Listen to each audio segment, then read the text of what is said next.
Pagod ka na ba sa city life? Here's a perfect family getaway na mag-relax ka na, may adventure ka pa. Tara, welcome to the Gisdis ng Maragondon.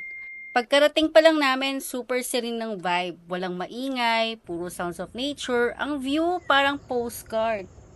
Perfect ang place na to for relaxation. Kung gusto mo ng tahimik na ambience like me, just sit back sa duyan or sa net and enjoy the view.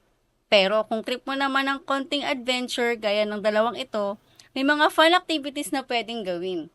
Ang daming spots to do your photoshoots, very Instagrammable talaga. Pwede mag-day tour lang pero nagstay na kami ng overnight para sulit ang bonding. Ang ganda ng view sa gabi, no? Lalo akong nai-inlove, char.